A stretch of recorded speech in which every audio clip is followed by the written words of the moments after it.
The moment my husband said he wanted everything in the divorce, the room went silent. Not the kind of silence that feels peaceful. The kind that feels sharp, like glass suspended in the air, waiting for someone to breathe wrong and shatter it. His lawyer leaned back in his chair and calmly listed the things Daniel was claiming as his own. The house. The cars. The company we built together. Even the furniture in the living room that I had spent months choosing piece by piece. Every object that carried the memory of a life I thought we were building together was suddenly reduced to a bullet point on a legal document. Daniel didn't even look at me while it happened. That was the first thing I noticed. Not the cruelty of the demand itself, but the casual way he avoided my eyes, as if acknowledging my presence would somehow make his actions harder to justify. He stared at the table instead, tapping his fingers impatiently, like someone waiting for a meeting to end so they could move on with their day. To him, this wasn't the destruction of a marriage. It was paperwork.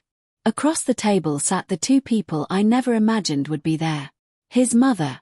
And my best friend. Clara had been part of my life for nearly 15 years. She knew every struggle I had gone through, every sacrifice I made while helping Daniel build the company from nothing. She had stood beside me at our wedding, smiling with tears in her eyes as she held my bouquet. Yet now she sat beside him, flipping through the divorce papers with quiet interest, like an observer at someone else's story. Daniel's mother, Margaret, looked even more satisfied. Her thin lips curled into a smile every time another asset was mentioned. She had never liked me. From the day Daniel introduced us, she made it clear that she believed her son deserved someone better. Someone wealthier. Someone quieter. Someone who didn't challenge his decisions. Apparently, she had finally gotten what she wanted. The lawyer finished speaking and folded his hands neatly on the table. "So," he said politely, "Mr. Carter is requesting full ownership of the marital property, including the house, the vehicles, and Carter Logistics. In exchange, he is willing to offer a one-time settlement." He slid a document across the table. I glanced down at the number. For a moment, I thought I was reading it wrong. It wasn't just insulting. It was almost symbolic, like the value someone assigns to an object they intend to throw away. Daniel finally looked up then. His eyes met mine with a strange mixture of boredom and superiority. "You should take it," he said simply. No apology. No hesitation. Just a quiet suggestion, like he was advising me to accept a reasonable deal. Margaret leaned forward slightly. "It's more than fair," she added, her voice smooth but condescending. "You have to understand that Daniel built that company." I almost laughed at that. Daniel built the company. The words echoed in my mind like a poorly written joke. But I said nothing. Because I knew something they didn't. Silence can be a weapon. And I had already decided to use it. They mistook my quietness for weakness. I could see it in their expressions, the way their confidence grew with every second I didn't argue.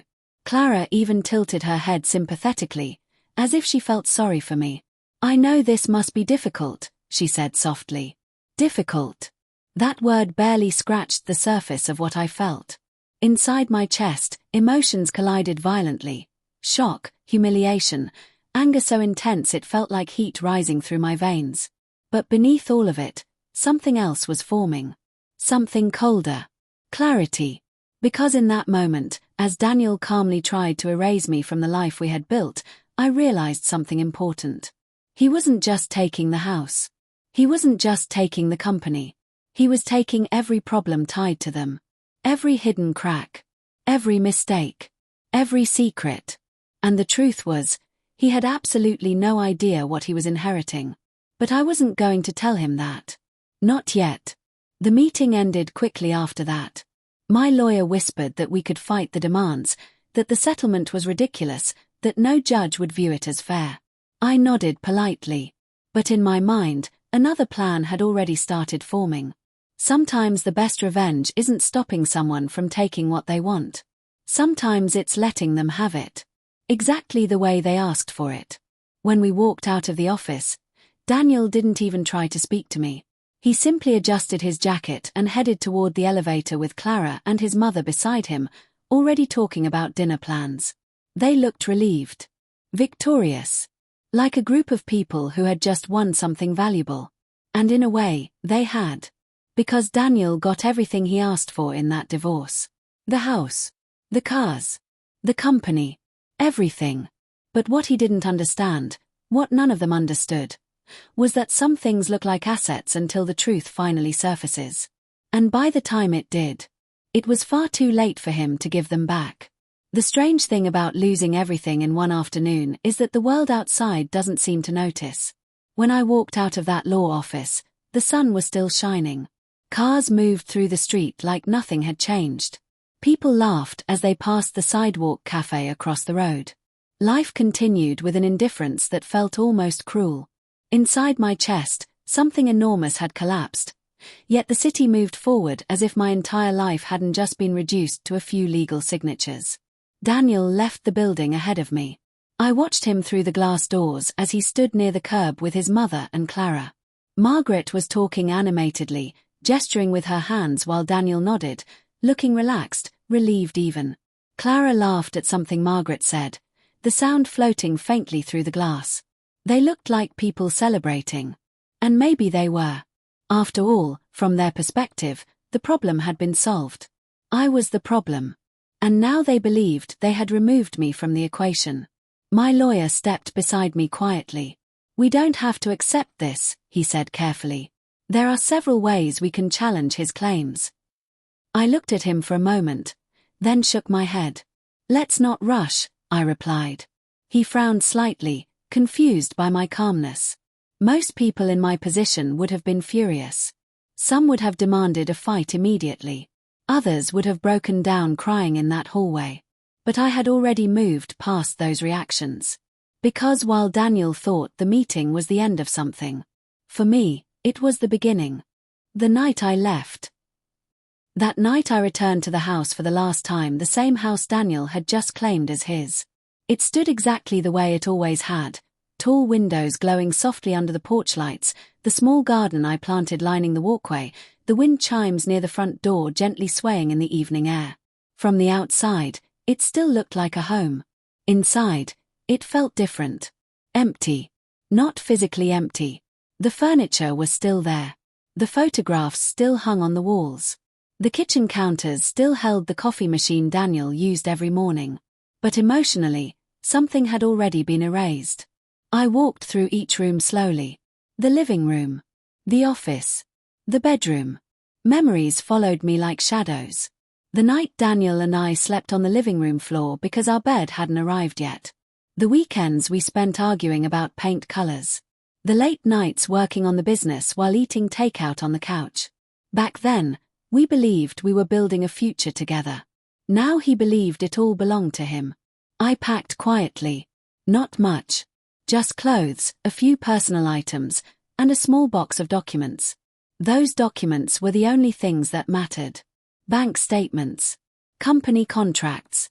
Email records. Nothing dramatic at first glance. But I knew how important they were. Because unlike Daniel, I understood every corner of our business. That was the part everyone overlooked. Daniel was the face of Carter Logistics. He spoke at meetings.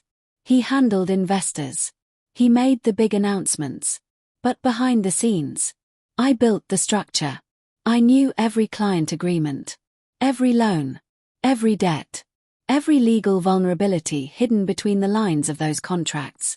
And there were many. Far more than Daniel realized. The business everyone admired.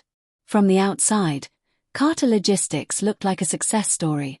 The company started small, just 2 delivery trucks and a rented warehouse. Daniel loved telling that story at networking events. He would describe how he worked day and night to build the company from nothing. People admired that story. But stories often leave things out. The truth was far more complicated. In the early years, Daniel had made several aggressive decisions to expand quickly. Loans, risky contracts, partnerships that promised huge profits but carried serious obligations. At the time, it seemed like ambition. And for a while, it worked. The company grew. New trucks were purchased. Employees were hired. Revenue climbed. But growth built on unstable foundations always carries a cost. Several contracts included penalty clauses that could trigger massive financial losses if delivery deadlines weren't met. A few loans had variable interest rates that could skyrocket under certain conditions. And one partnership agreement, the one Daniel bragged about the most, had a legal clause that allowed the partner company to demand repayment of their investment with heavy penalties if specific targets weren't reached. Daniel never worried about those details. He trusted that success would cover them. I was the one who tracked them. I was the one who kept the numbers balanced. I was the one who quietly prevented disasters.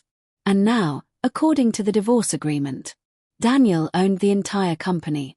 Alone. The thing no one asked. There was one moment during the divorce meeting that kept replaying in my mind. Not Daniel's demand. Not Margaret's smug smile. Not Clara's betrayal. It was something simpler. No one asked me a single question about the business. Not the lawyer. Not Daniel. Not even my own attorney. They assumed the company was a prize worth fighting for. No one stopped to consider whether it might also be a responsibility, or even a burden. That assumption was about to become very expensive. 3 days later, I moved into a small apartment across the city. Compared to the house, it felt tiny. 1 bedroom. A narrow kitchen. A single window overlooking a parking lot. But something about the simplicity felt peaceful. For the first time in years, there were no business calls interrupting dinner. No late-night financial reviews. No tension about the next expansion project. Just quiet. And time to think. That was when the real work began. The files. Every evening I opened the box of documents I had taken from the house. I organized them carefully across the small dining table. Contracts. Emails. Financial records. I didn't rush. This wasn't about revenge driven by anger. It was about truth. And truth requires patience. Over the next several weeks, patterns began to appear. Numbers that didn't match. Deadlines approaching that Daniel had completely forgotten about. Financial obligations that would soon require decisions he wasn't prepared to make. The biggest one was a contract with a shipping partner in Rotterdam. Daniel loved mentioning that deal because it made the company look international and impressive. But the contract included a clause requiring Carter Logistics to increase monthly shipments by a specific percentage within 18 months. If that target wasn't reached, the partner company could demand immediate repayment of their investment. With interest. And penalties. The deadline for that clause was approaching very soon. Daniel had no idea. Because I was the one who monitored it. And now I wasn't there anymore. About a month after the divorce meeting, I heard through a mutual acquaintance that Daniel hosted a party at the house. A celebration. Apparently he told everyone that the divorce had been clean and simple. He had kept the business. Kept the house. Kept everything. Margaret was there, proudly telling guests that Daniel had finally taken control of his life. Clara attended too. I heard she helped organize the event. That detail didn't hurt as much as I expected. By then, something inside me had already shifted. Betrayal loses its power once you understand the people responsible for it. Clara didn't betray me because she hated me. She betrayed me because she believed Daniel's version of the story. And because aligning herself with him seemed more beneficial. Some people don't choose sides based on truth. They choose based on convenience. 3 months after the divorce, the first problem appeared. One of Carter Logistics' major clients cancelled a long-term contract. Normally, I would have handled that situation quietly by adjusting other agreements. Daniel tried to solve it himself. He made promises he couldn't keep. He offered discounts that damaged the company's margins. And to maintain the illusion that everything was fine, he signed another short-term loan. A dangerous one. The kind that looks harmless at first but grows heavier with time. I only knew about it because I still monitored public financial filings. Watching from a distance felt strange. Like observing a slow storm forming on the horizon. I didn't interfere. I didn't warn him. Because Daniel had been very clear during the divorce meeting. He wanted everything. So I let him have everything. One evening, nearly 6 months after I moved into the apartment, I sat by the window reviewing the latest financial reports available online. The numbers told a story Daniel probably couldn't see yet. Debt rising. Revenue shrinking. Contract deadlines approaching. The Rotterdam Agreement was now only 4 months away from its penalty date. If the shipping targets weren't reached, the financial consequences would be catastrophic. For the first time since the divorce meeting, I allowed myself to smile. Not because I enjoyed watching Daniel struggle, but because something important had become clear. I had spent years believing that losing the company would destroy me. But sitting there in that small apartment, free from the pressure and the constant chaos, I realized something surprising. The company had never been my dream. It had been Daniel's. I simply kept it alive. Now it belonged entirely to him. Every responsibility, every risk, every mistake, and soon, every consequence. The truth about silence. People often misunderstand silence. They think it means surrender, weakness, defeat. But sometimes silence is simply preparation. A space where observation replaces reaction, where patience replaces anger, and where time slowly reveals the truth. Daniel thought he had erased me from his life during that divorce meeting. What he didn't realize was that by removing the person who understood the system, he had also removed the only thing keeping it stable. And the day the consequences arrived, he would finally understand what he had truly taken. Not just a company, not just a house, but a chain of decisions that were about to collapse under their own weight. And when that happened, I wouldn't need revenge. The truth would handle everything. There's a strange moment that happens after betrayal. Not the moment when you discover it. Not even the moment when it happens. The real moment comes later, when the shock fades and you begin to see the entire picture clearly. When the pieces finally align. And you realize the betrayal didn't start where you thought it did. For me, that moment arrived on a quiet Tuesday afternoon. 6 months had passed since the divorce meeting. 6 months since Daniel confidently walked out of that office believing he had won everything. By then, my life had settled into a new rhythm. The small apartment felt more like home. I had started consulting for a logistics company across town, helping them streamline operations. The work was quiet and technical, exactly the kind of environment where my mind functioned best. No drama. No late-night arguments. No constant pressure to make Daniel's ambitions look stable. Just numbers, contracts, and problems that had logical solutions. For the first time in years, I felt something close to peace. Which is why the email surprised me. It arrived late in the afternoon while I was reviewing a shipment delay report. The sender's name made me pause. Victor had been one of Carter Logistics' earliest investors. A cautious, intelligent man who believed in numbers more than promises. During the early years of the company, he often communicated with me directly because he knew I handled the financial structure behind the scenes. Daniel preferred dealing with people who admired him. Victor preferred dealing with people who understood the business. Our conversations had always been respectful and professional. But after the divorce, I assumed those connections had ended. Yet his message was short and direct. I hope you're well. I recently heard about your divorce from Daniel. I need to ask you something regarding Carter Logistics. Could we meet? I stared at the screen for several seconds. Victor was not the type of person who asked vague questions. If he wanted to meet, something was wrong.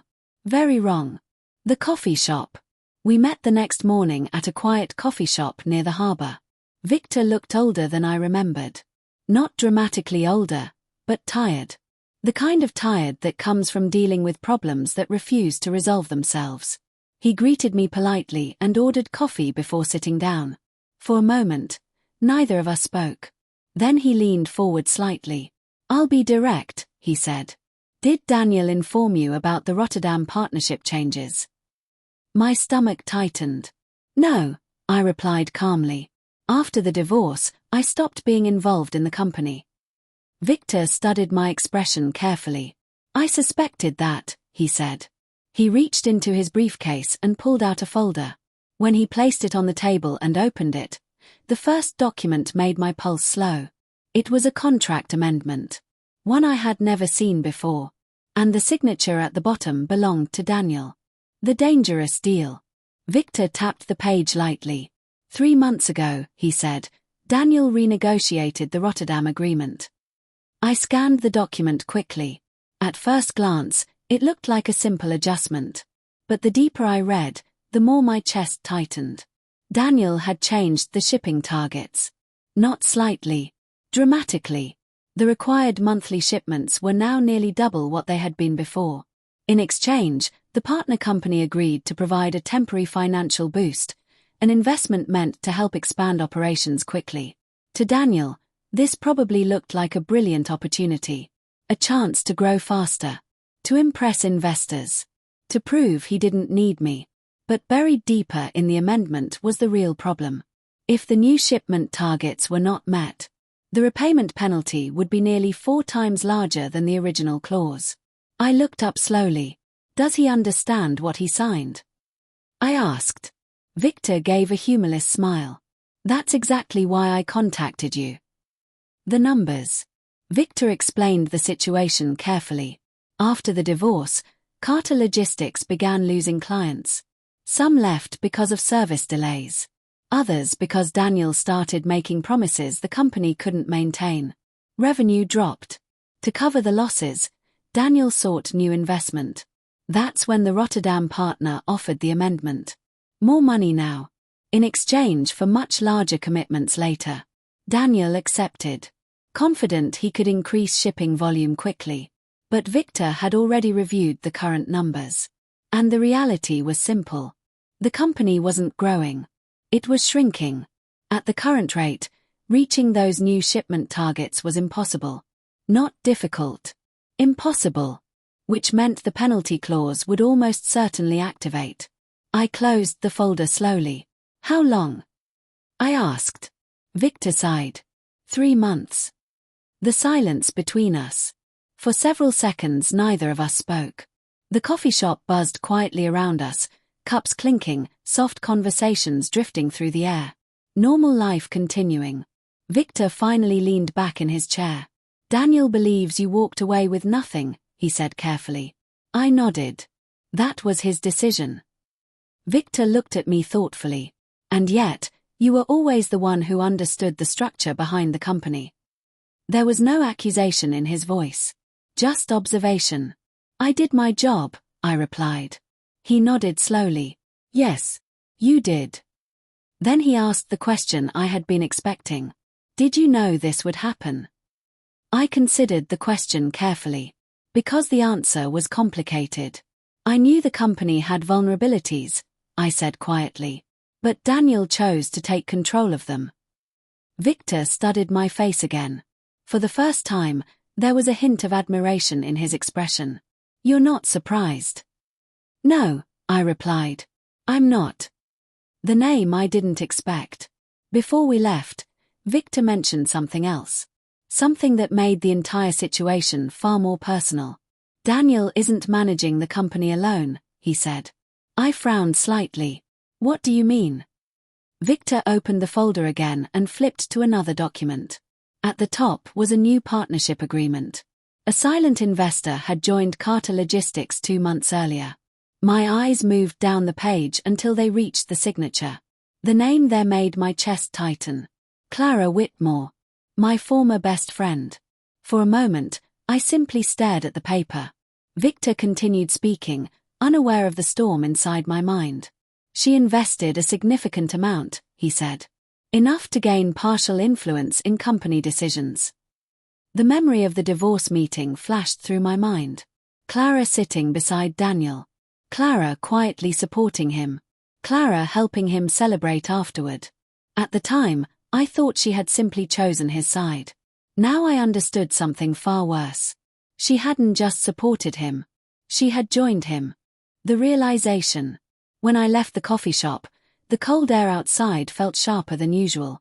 I walked slowly toward the waterfront, replaying Victor's words in my mind. Clara had invested in the company, which meant she believed the same story Daniel believed. That Carter Logistics was a thriving business ready to grow even larger.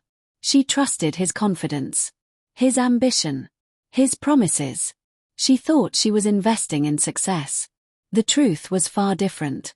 She had invested in a structure already under pressure. A company carrying risky contracts. A company now burdened with an even larger penalty clause. And the deadline for that clause was approaching fast. Daniel didn't just take everything in the divorce. He had invited someone else to share the consequences. The first domino. 2 weeks later, the first public sign appeared. A shipping delay involving the Rotterdam partner triggered a contractual warning notice. Normally, I would have resolved that issue quickly. But Daniel attempted to fix it himself. He offered discounts, extended deadlines, promises of future shipments. Unfortunately, the contract didn't care about promises. It cared about numbers. And the numbers were already slipping. The conversation I didn't hear. Later, I learned that Daniel and Clara had a heated argument in his office that same week. I didn't witness it, of course. But someone who worked there described the scene. Clara demanding explanations. Daniel insisting everything was under control. Both of them convinced the other simply didn't understand the situation properly. Neither of them realizing the real problem. Because the real problem wasn't a single delay. It was the entire structure of the company. A structure Daniel had proudly claimed as his own. The truth about betrayal. That night I sat in my apartment reviewing the documents Victor had given me. Clara's signature appeared several times throughout the partnership agreement. Each one felt strangely distant. For years she had been part of my life. Someone I trusted without question. Someone who knew my fears, my hopes, my struggles. Yet in the end, she chose opportunity over loyalty. At first, that realization hurt. But as I read the financial projections tied to her investment, another emotion replaced the pain. Understanding. Clara believed she had secured a place beside Daniel in a successful business.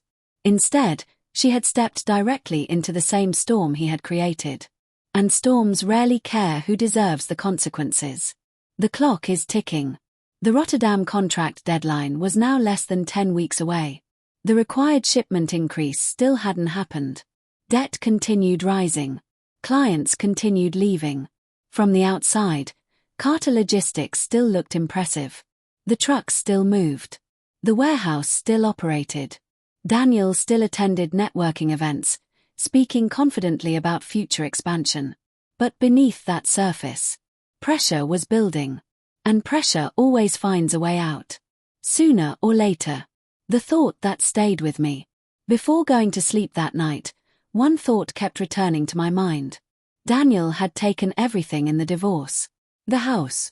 The cars. The company. But when he took the company, he also took every risk attached to it. Every contract. Every hidden clause. Every financial obligation. And now Clara had tied her future to that same structure. Two people who believed they had one. Two people who thought they were building something powerful together. Neither of them realizing the foundation beneath them was already cracking. The real tragedy wasn't that they betrayed me. The real tragedy was that they trusted Daniel's version of reality. Because soon, reality itself was going to correct them. And when it did, there would be no one left to blame but the man who insisted on taking everything. People imagine revenge as something loud. They imagine shouting, courtroom arguments, dramatic confrontations where the truth explodes into the open like a storm breaking over the ocean. But real consequences rarely arrive that way. Most of the time, they arrive quietly, slowly, piece by piece. The year after my divorce passed in a kind of silence that many people would have misunderstood. From the outside, it probably looked like I had disappeared. I wasn't at the house anymore. I wasn't at Carter Logistics. I wasn't attending the same social events Daniel loved to show up to with his confident smile and polished speeches. For many people, that absence looked like defeat. They assumed Daniel had won. That he had taken everything and moved forward with his life while I quietly faded away. But silence is rarely the same thing as surrender. Sometimes silence is simply distance. And distance allows you to see things clearly. A different life. The small apartment that once felt temporary had slowly become my sanctuary. It wasn't glamorous. The kitchen was barely large enough for two people to stand in comfortably. The walls were thin enough that I could sometimes hear my neighbor's television late at night. But it was peaceful. For the first time in years, my life wasn't organized around Daniel's ambitions. My mornings were quiet. Coffee by the window. The soft hum of the city waking up below. Then work. The logistics consulting job I had taken shortly after the divorce had grown into something more stable. The company valued my attention to detail and the way I approached problems calmly rather than dramatically. Within months, I was advising them on multiple operational systems. Ironically, many of the issues I helped them solve were the same kinds of problems Carter Logistics was now struggling with. Except here, people actually listened when I spoke. No one interrupted me. No one dismissed my concerns. No one told me I was overthinking the numbers.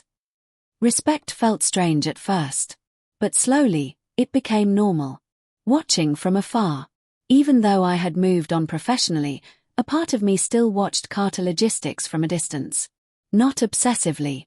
Just carefully. Financial filings. Industry rumors. Occasional updates shared by people who still worked there.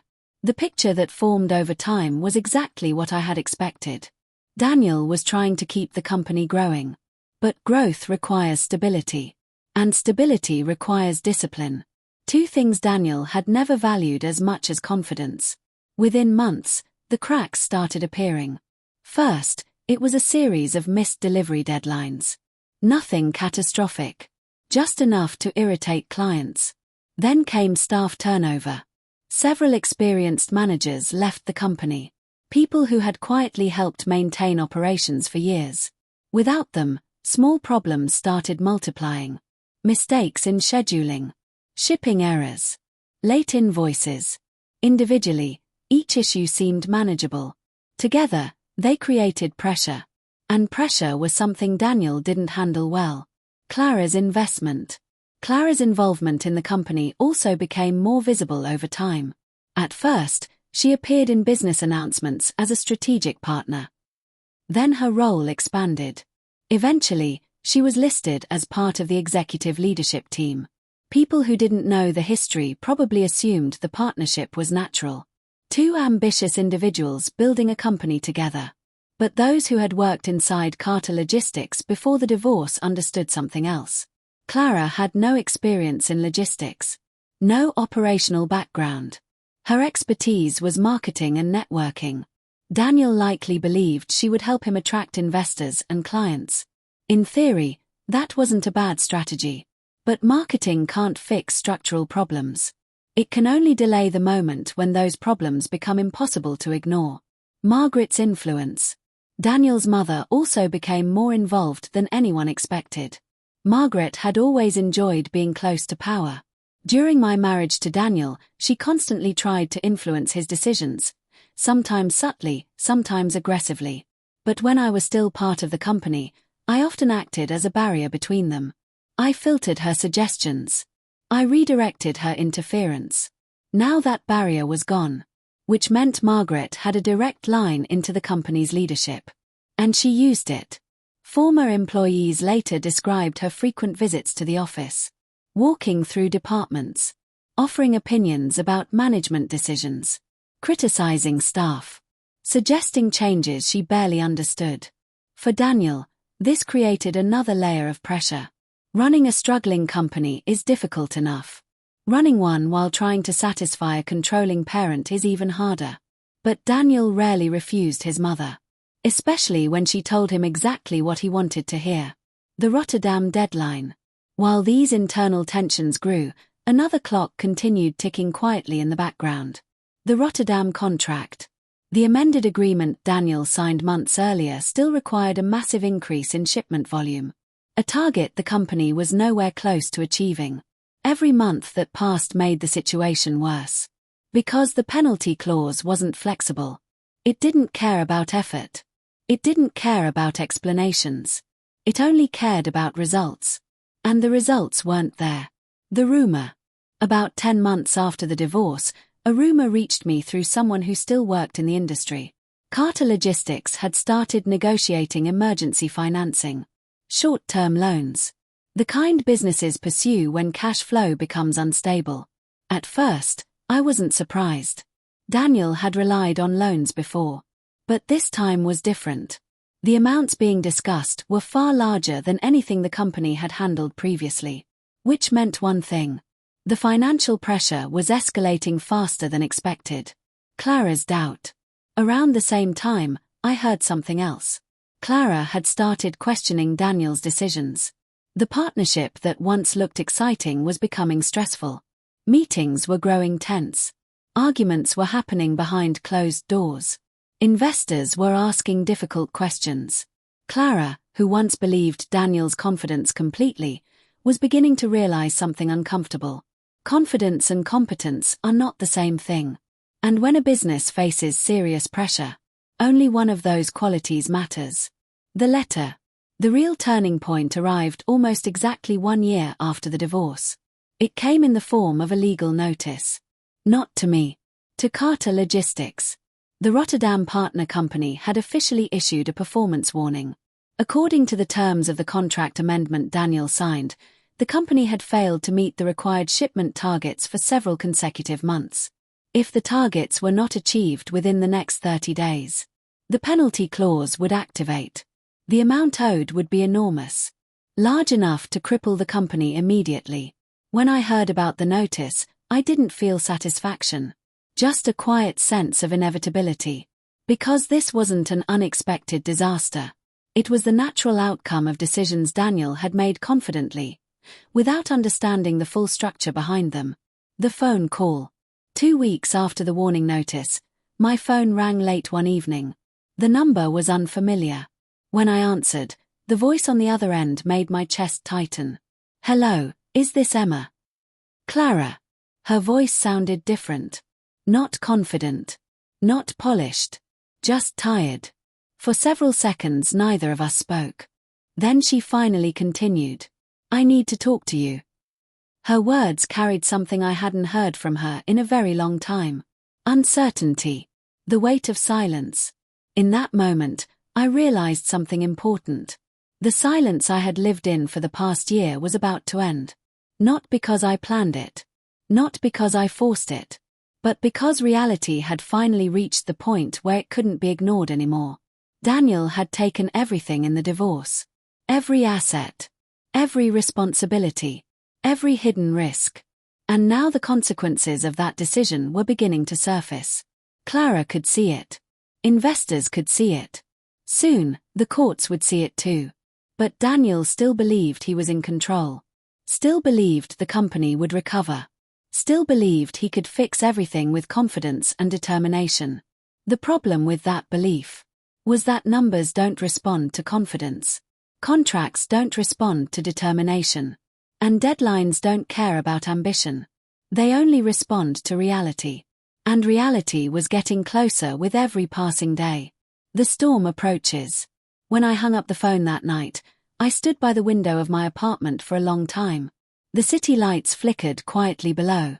Cars moved through the streets. Life continued. Just like it had the day I walked out of the divorce meeting. But this time something felt different. Because the slow chain of consequences that began that afternoon was finally approaching its peak. Daniel thought the divorce erased me from his life. He thought taking everything meant winning. What he didn't understand was that some victories come with invisible costs. Costs that take time to appear. But once they do, they change everything. And the moment those costs finally reached him, the truth would no longer be something he could ignore. There's a moment in every collapse when denial finally runs out of space. For a long time, Daniel had survived on confidence alone. Confidence that the company would grow. Confidence that new clients would appear. Confidence that problems would somehow resolve themselves before they became too large. Confidence had carried him through the early years of Carter Logistics. Back then, risks were small and opportunities were wide open. If a delivery failed, another contract usually appeared to replace it. If a financial gap opened, a bank loan or investor could temporarily fill it. But confidence is not a strategy. And eventually, reality demands something stronger than belief. By the time Clara called me that evening, Carter Logistics had reached the edge of that moment. The edge where optimism begins to crack. Where explanations start sounding weaker with every repetition. Where the numbers on a financial report stop looking like temporary obstacles and start looking like warnings. Clara knew it. Even if Daniel still refused to admit it. The meeting Clara didn't expect. When Clara arrived at the office the next morning, the atmosphere inside Carter Logistics felt different. The building itself hadn't changed. The warehouse still buzzed with forklifts moving crates from one loading dock to another. Office employees still sat behind their desks answering calls and sending emails. From the outside, everything looked normal. But inside the executive office area, tension had settled into the air like humidity before a thunderstorm. Daniel was already there when Clara walked in. His jacket hung over the back of his chair. His tie had been loosened slightly. A half-empty coffee cup sat beside a stack of documents he clearly hadn't slept much while reviewing. Clara placed her purse on the table and studied him quietly. "You didn't answer my messages last night," she said. Daniel didn't look up immediately. "I was busy," he replied. That answer might have satisfied her a few months earlier. But not now. Not after the Rotterdam warning notice. Not after investors started asking uncomfortable questions. Clara crossed her arms. "Daniel, we need to talk about what's happening." He finally looked up. His expression carried the same familiar confidence he had used for years whenever someone questioned him. "There's nothing happening," he said. "It's just temporary pressure." Clara walked toward the table and picked up one of the documents he had been reviewing. Her eyes scanned the page. The numbers were worse than she expected. Revenue from several major clients had dropped significantly. Operational expenses had increased. And the short-term loan Daniel had taken months earlier had already begun accumulating interest at an alarming rate. She placed the paper down slowly. "This isn't temporary," she said quietly. Daniel leaned back in his chair. "You're overreacting." The Rotterdam problem. Clara opened another folder on the table. Inside were documents related to the Rotterdam contract. The amendment Daniel signed months earlier. The performance warnings. The shipment reports showing that the company was nowhere near meeting the required targets. Her voice hardened slightly. "We have 30 days left before the penalty clause activates." Daniel waved a dismissive hand. "We're working on new shipping agreements. Once those are finalized, the numbers will improve." Clara stared at him. "Daniel, even if we doubled our current volume tomorrow, we still wouldn't reach the required targets." For the first time, Daniel's confidence faltered slightly. Only for a moment. Then he leaned forward, placing both hands on the desk.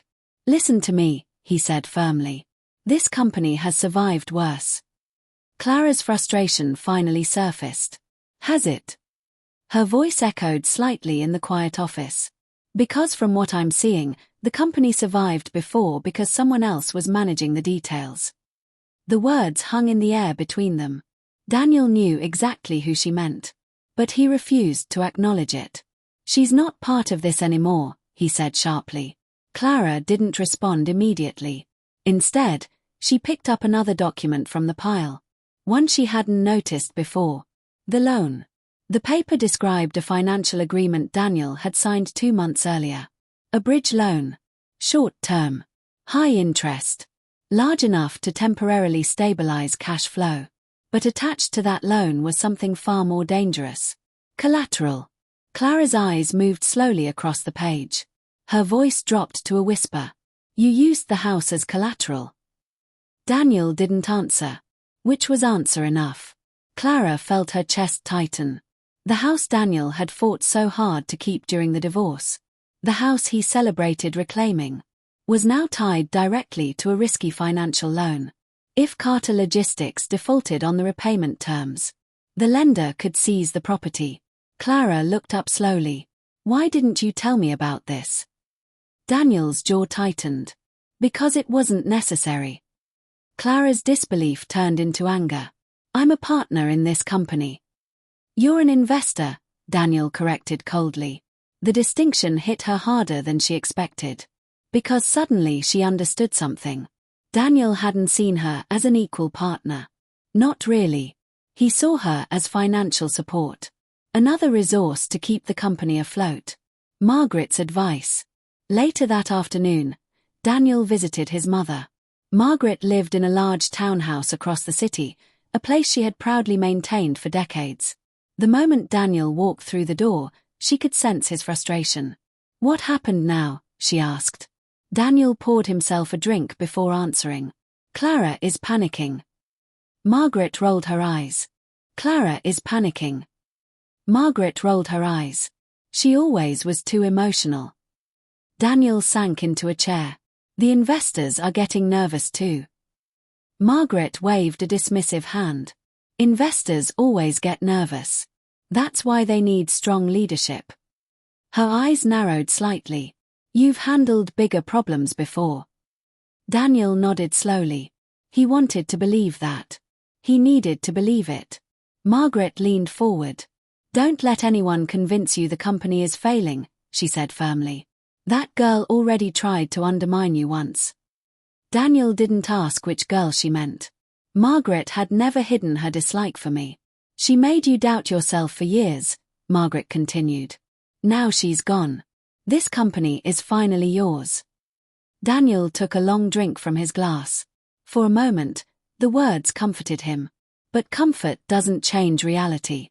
And reality was moving closer with every passing day. Clara's discovery. That evening, Clara stayed late at the office. Long after most employees had gone home. The silence of the building made the sound of turning pages echo softly through the room. She had decided to review every financial file herself. Not because she wanted to challenge Daniel, but because something about the numbers felt wrong. The deeper she looked, the worse it became. Hidden fees in loan agreements. Operational expenses that had quietly increased. Contracts with penalty clauses she had never noticed before. Each discovery added another layer of pressure to the company's financial structure. By midnight, Clara finally understood the truth. Carter Logistics wasn't just struggling. It was dangerously overextended. And the Rotterdam penalty clause wasn't the only threat. There were multiple obligations that could trigger serious financial damage if the company's revenue continued falling. Clara leaned back in her chair, staring at the documents scattered across the desk. For the first time since investing in the company, she felt fear. The call. That fear was what led her to call me. Not because she suddenly cared about our broken friendship, but because she had finally realized something Daniel refused to admit. I had been the one who understood the system. The one who kept the numbers balanced. The one who quietly prevented these risks from spiraling out of control. Clara didn't know how to fix the situation. And deep down, she suspected Daniel didn't either. The truth that was coming.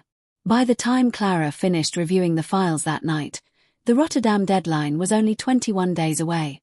The required shipment increase still hadn't happened. The loans were growing heavier. The investors were growing impatient. And the house Daniel fought so hard to keep was now tied directly to the company's survival. But Daniel still believed he could solve everything. Still believed one big contract or one new investor would save the company. He didn't understand that the structure beneath him had already begun collapsing.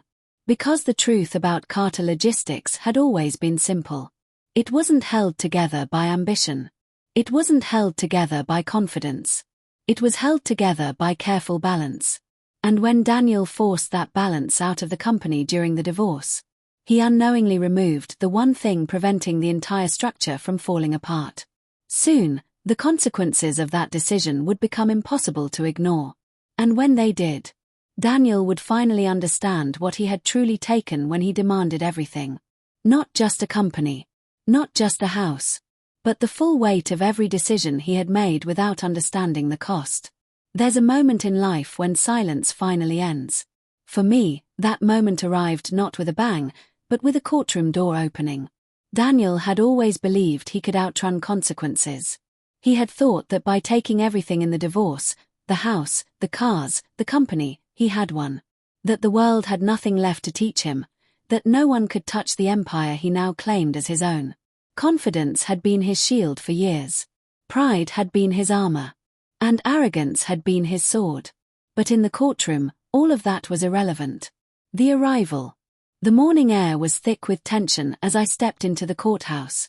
The marble floors echoed beneath my heels, each step a reminder that this wasn't about victory for anyone else. This was about truth. Daniel was already there. His eyes, usually so sharp and arrogant, flicked toward me for a split second. Recognition. Surprise.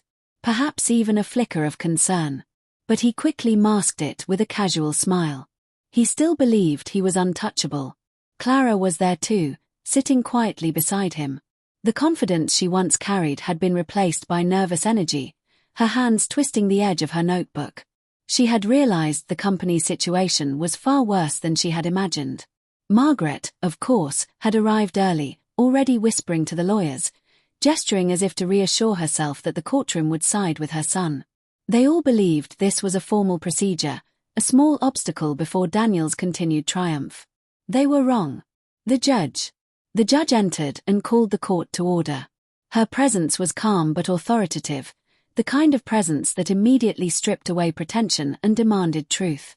Daniel tried to lean back in his chair, exuding confidence, but even he seemed slightly uncomfortable under her gaze. The lawyers for the Rotterdam partner company began presenting evidence first. Contracts, amendments, penalties, and proof of non-compliance filled the courtroom. I watched quietly as Daniel tried to maintain composure. He whispered to his lawyer, made small gestures to Clara, attempting to maintain a facade of control. But the numbers didn't lie. The contracts didn't negotiate. And the deadlines didn't forgive. The first shock. When it was my turn to present evidence, I stepped forward slowly. My voice was steady. Every word precise. Every fact backed by documents meticulously prepared over the last year. I'd like to clarify the sequence of events leading to the current obligations of Carter Logistics, I began. The Rotterdam Partnership Amendment, signed by Mr. Daniel Carter, included shipment targets that are currently unachievable. These targets were never properly accounted for in company operations following the divorce. I could see Daniel shift in his seat. Clara's eyes widened. Margaret's hand gripped the edge of the bench. I continued, explaining how revenue had declined, how operational costs had risen, and how the short-term loans had created unsustainable financial pressure. Every detail was precise, every calculation verifiable. This wasn't emotion. This wasn't spite. This was the truth. Clara's reaction. Clara's reaction was immediate and visceral. She had invested heavily, convinced Daniel's confidence guaranteed success. Now, she realized she had been drawn into a situation far riskier than she had imagined. You knew all this," she whispered to me quietly during a recess. Her voice trembled with a mixture of fear and anger. "Yes," I replied softly. "I always did." She looked at me as if trying to process a betrayal she hadn't anticipated. I gave her a small, knowing smile. Not for revenge, not for satisfaction, but because the truth had its own timing. It wasn't mine to control. It simply arrived. Daniel's desperation. As the proceedings continued, Daniel's confidence began to unravel. Questions from the judge, cross-examination by the partner company's lawyers, and the clear documentation I provided made it impossible for him to maintain the facade. His excuses faltered. He claimed operational oversights, miscommunication, and unforeseen circumstances. But every claim was undermined by the evidence I presented. Contracts he had signed with full awareness now became inescapable traps. I watched him realize, in slow motion, that he had not won. Not really. He had inherited responsibility, risk, and consequences, all wrapped neatly in what he thought was a victory. The turning point.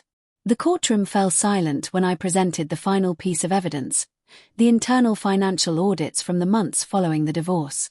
While Mr. Carter assumed control of all company assets, I stated, the accompanying liabilities, penalties, and contractual obligations were neither understood nor managed.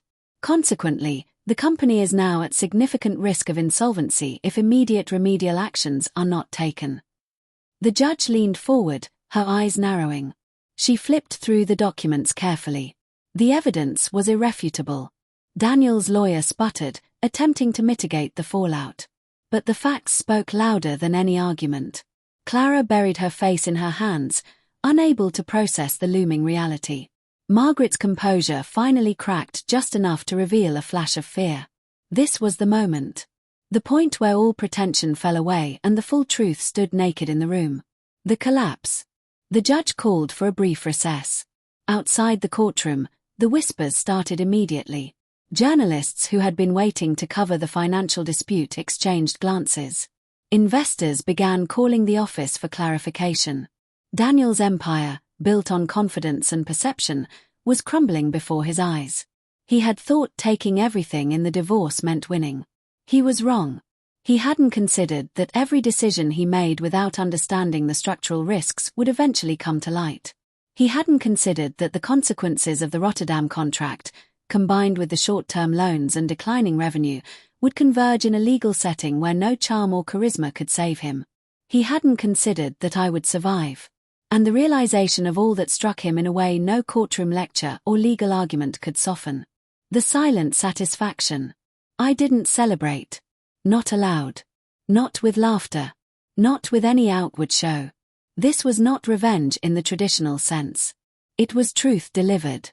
And truth, when ignored for too long, has a way of asserting itself in spectacular fashion. As I returned to my seat, I felt a quiet satisfaction. Not cruelty. Not vindication. But a deep, unshakable certainty that I had preserved integrity, clarity, and self-respect while Daniel struggled under the weight of his own miscalculations. Setting the stage. By the time the courtroom reconvened, the atmosphere had changed entirely. Investors were cautious. Partners were nervous. Daniel's previously unshakable confidence had transformed into defensive posture. Every decision he had made since the divorce now had consequences he could no longer ignore. And I, once thought erased, once underestimated and dismissed, had become the agent of clarity in the midst of chaos. The courtroom reveal was not a spectacle of revenge. It was a precise unveiling of the truth. And in that precision, the balance of power had shifted. Daniel had taken everything in the divorce. But he had not taken the one thing that mattered most: my foresight, my understanding, and my patience. And by the end of this day, he would realize that what he thought was a victory was only the beginning of a reckoning. There is a moment in life when denial can no longer shield you. For Daniel, that moment arrived quietly, but with a force that could not be ignored. The Rotterdam penalty had finally triggered. Weeks of mismanagement, overlooked contracts, and mounting debt culminated in a single event that changed everything. It started with a notice. A formal communication from the partner company. Delivered not to his office secretary, not to his lawyers, but directly to the CEO, Daniel himself. The penalty amount was staggering. The figure on the notice alone was enough to destabilize any business not prepared for it. And Carter Logistics, under Daniel's leadership, was not prepared. The morning of realization. I received a call from a mutual contact in the industry early that morning. "Emma," the voice whispered nervously. "Daniel's office, it's chaos. Clara is there, and they're arguing something about the Rotterdam payment. It's huge." I paused. For a moment, I allowed myself to feel something I hadn't allowed in a long time, a flicker of curiosity and quiet vindication. Not satisfaction in his failure, no, that would be petty, but an awareness that the consequences I had anticipated for months had finally arrived. I didn't need to be present to understand what was happening. I had watched carefully, quietly, for nearly a year. Every missed shipment, every unmonitored contract, every impulsive decision had been documented in my mind. The storm was no longer coming. It had arrived. Clara's desperation. By mid-morning, word reached me that Clara had confronted Daniel directly. She was no longer the confident investor, the polished business partner. The realization that she had aligned herself with a failing structure had stripped her of composure. "She's begging him to renegotiate," the source whispered. "But Daniel won't listen. He's panicked but too proud to ask for help. He's never been good at admitting mistakes." Clara's fear was evident to anyone watching. She had invested heavily, trusted blindly, and now faced the possibility of financial ruin. Unlike me, she had no strategy, no foresight, no preparation. She had entered Daniel's world of overconfidence and arrogance, and the reality of that choice was becoming undeniable. Margaret's interference. Meanwhile, Margaret attempted to regain some control. Her voice, once sharp and commanding, now carried a tension that betrayed her worry. She scolded, criticized, and demanded explanations. "Daniel! You should have prepared for this," she shouted. "I warned you. You should have taken control sooner." But the warnings came too late. The house, once a symbol of Daniel's triumph, was now tied to the company's escalating liabilities. Every asset he had taken in the divorce now carried a weight he could not lift. Margaret's influence, once a shield of protection, became a source of pressure. She could not undo contracts. She could not reduce penalties. She could not stop the inevitable. The board meeting. By noon, a board meeting had been called. Daniel tried to maintain his composure, attempting to reassure Clara, staff, and investors. His words were practiced, measured, but the cracks in his confidence were visible. "I've handled crises before," he said. "We'll navigate this. There's no reason to panic." But words were insufficient. The penalties were automatic. Contracts didn't respond to confidence. Loans didn't forgive arrogance. And financial obligations didn't care about bravado. The board listened quietly, fear and frustration flickering across their faces. Clara kept her head down, whispering frantically to Daniel about potential remedies. But the time for remedies had passed. The penalty activates. Then, at precisely 2 o'clock, the partner company formally activated the penalty clause. An immediate payment demand. 4 times the original obligation. The number alone was enough to cause immediate instability. Daniel's face paled. Clara froze. Margaret's hand trembled slightly as she gripped the edge of the conference table. The magnitude of the financial burden hit everyone in the room simultaneously. And from that moment, there was no pretending. There was no facade of control. Public exposure. By late afternoon, the news of the penalty began leaking through industry channels. Investors called demanding explanations. Clients questioned ongoing contracts. Employees whispered concerns about layoffs and restructuring. Daniel had taken everything in the divorce, believing he had one. But now, the very assets he claimed were symbols of triumph had become anchors, dragging the company into turmoil. The confidence that had carried him through negotiations, divorce settlements, and public appearances crumbled under the weight of reality. The legal storm. Within days, a lawsuit was filed by another creditor who had grown concerned about Carter Logistics' ability to meet obligations. Daniel attempted damage control. Clara tried to mediate. Margaret tried to intimidate. But the structure had been undermined months ago, and no combination of charm, negotiation, or wishful thinking could stabilize it now. I watched quietly, as I always had. Every misstep he had made, every contract ignored, every loan taken recklessly, all of it converged into a perfect storm. And Daniel, who thought he had taken everything in the divorce, now realized that taking everything also meant inheriting all the consequences. Reflection. As I observed the unraveling, a strange sense of calm settled over me. I had not screamed. I had not plotted. I had not attempted to sabotage him. I had only survived. I had only prepared. I had only waited. Because sometimes, the most effective form of revenge is not aggression. It is patience. It is foresight. It is resilience. Daniel had underestimated me. He had assumed that removing me meant eliminating the consequences of his actions. He was wrong. And as the company he had claimed as his own began to collapse, the truth of that mistake became undeniable to everyone who had once applauded him.